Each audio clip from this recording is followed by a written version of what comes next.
ሰላም እንደምናችሁ። የእግዚአብሔር ጸጋና ሰላም ይብዛልን።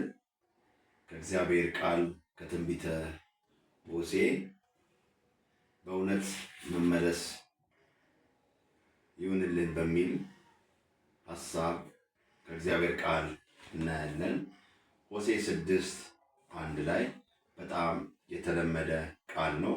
ቃሉ እንደዚህ ይላል፣ ኑ ወደ እግዚአብሔር እንመለስ፣ እርሱ ሰብሮናል፣ እርሱ ይፈውሰናል፣ እርሱ መጥቶናል፣ እርሱ ይጠግነናል፣ ከ2 ቀን በኋላ ያድነናል፣ በሦስተኛው ቀን ያስነሳናል፣ በፊቱ በሕይወት እንኖራለን። እንወቅ እናውቅ ዘንድ እግዚአብሔርን እንከተል። እንደ ወገግታ ተዘጋጅቶ እናገኘዋለን፣ እንደ ዝናብም ምድርን እንደሚያንጠበጥብ እንደሚያጠጣ እንደ መጨረሻ ዝናብ ይመጣል። ምሕረታችሁ እንደ ማለዳ ደመና በማለዳም እንደሚያልፍ ጠል ነውና። ኤፍሬም ሆይ ምን ላድርግ? ይሁዳ ሆይ ምን ላድርግ? ስለዚህ በነቢያት እጅ ቆረጥኳችሁ፣ በአፌም ቃል ገደልኳችሁ። ፍርዴ እንደ ብርሃን ይወጣል፣ ከመሥዋዕት ይልቅ ምሕረትን ከሚቃጠል መሥዋዕት ይልቅ እግዚአብሔርን ማወቅ እወዳለሁና አለ።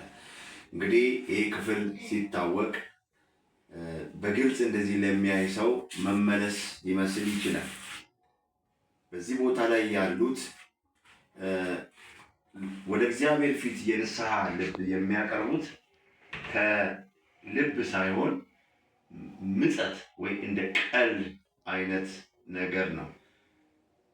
ክፍሉን ስታነቡት በተቻኮለ ሁኔታ ወደ እግዚአብሔር ለመመለስ የሚያደርጉት ነገር ይመስላል ለአንባቢው።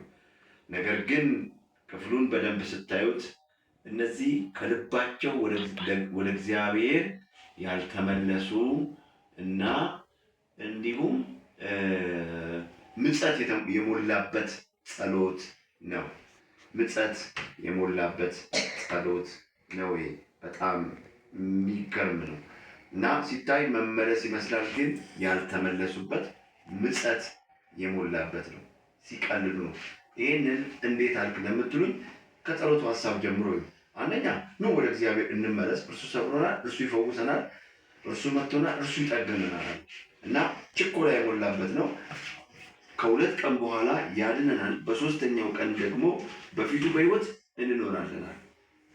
በ2 ቀን ያድነናል፣ በሦስተኛው ቀን በሕይወት ያኖረናል።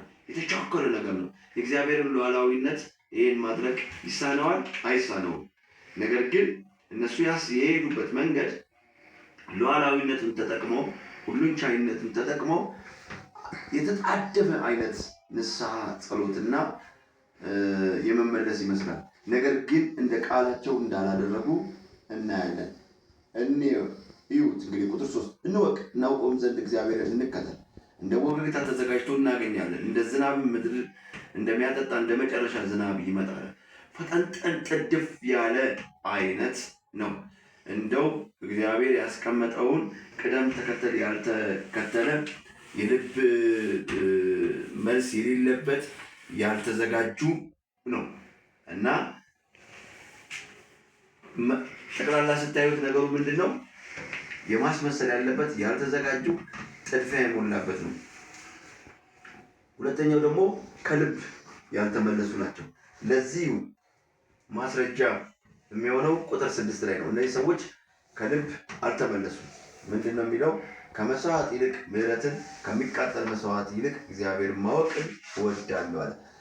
ቁጥር 6 በግልጽ የሚያስቀምጠው ምንድን ነው? እግዚአብሔር ሲወቅሳቸው ምሕረትን አላደረጉም፣ ግን መሥዋዕትን ሊያቀርቡ ሮጠዋል ነው።